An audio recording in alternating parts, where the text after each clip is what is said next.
Sabrina Carpenter recently was faced quite a bit of backlash, especially from African and Arab communities, because of the way she reacted to a woman doing, I think it's called Zaghrouta, the ululation, basically, which is mainly a noise that is done or call that is done when people are celebrating for weddings, for parties, things like that.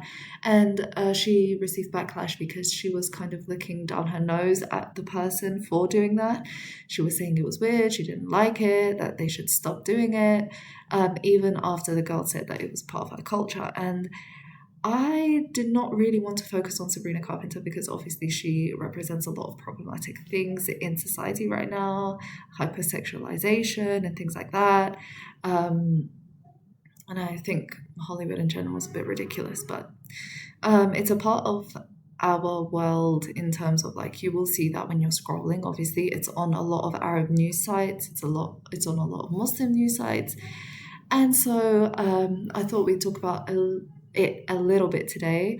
I can't say we should, but I feel like over quite a few years, I've tried to build up a nice kind of gallery of people who I feel like I can support and kind of get what I stand for and things like that. And I think this is just one of those moments where we also have to kind of check ourselves and be like, are we supporting the right people? Are we like this fan spent so much money to go there just to be ridiculed and it go viral and things like that.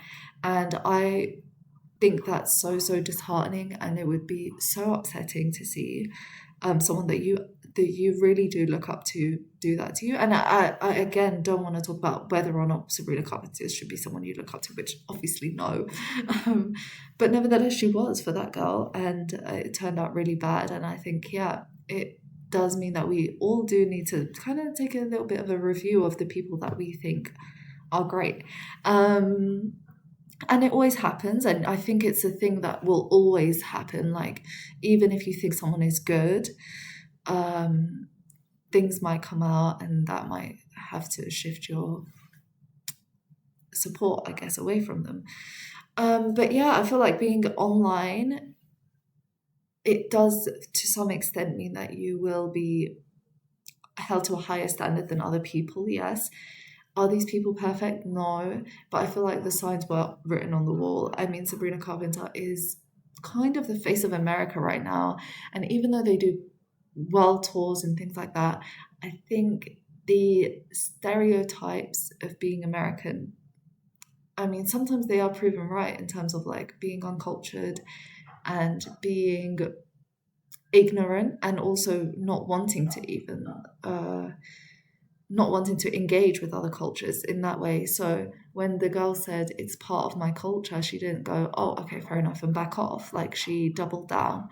And so I feel like it was just, again, another moment for us to really think about the relationship we have with American content, the relationship we have with Hollywood and like films coming out of there, especially now that we know that I think they were funded by the CIA or the American government to some extent, which it does happen. I mean, even in the UK, the BBC do fund obviously productions and things like that, and that's obviously going to lean into their narratives. But then we have to think, is this narrative a narrative we want to be partaking in or giving money to? Um, and yeah, so I just feel like it was a very unfortunate thing to happen to the girl, because she spent a lot of money to be that, even that close for her to be able even that close for her to be able to hear the back and forth and have an exchange with her means that she went through some hardships to do that. And so it is a sad experience. But again, I feel like it's a good time to reflect on our relationship. And I saw something, I think it was on Instagram, which, by the way, I don't really like Instagram. I feel like I should get off it because, I mean, everything is complicit, of course, including YouTube, to be fair. Um, but I feel like that's a whole topic for another day. I feel like that should be its own separate video in terms of like big companies and their relationship with Zionism. Anyways, but we're talking about Sabrina Carpenter today. So, yeah, I saw a video and it was this Spanish TV show, and it was kind of spliced into all of their pro-Palestinian moments in their scenes in the TV show. And I just thought, why don't I watch more things from other countries? I think I watch a lot of K dramas, I would say.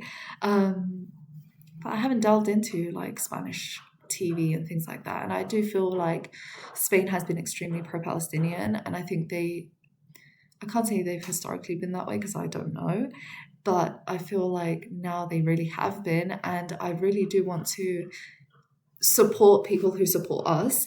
Also, if you guys haven't watched Bait, which is with Gus Khan and Riz Ahmed, I think you totally should because it was really good. But yeah, just supporting people who support us and support human rights and support inclusivity and being mindful and kind. I think that's very important. And everyone has downfalls, but I feel like that was a very big blunder on her part. And especially because the girl did say it's part of my culture. I feel like that's where it becomes a bit indefensible because you can't say you didn't know then.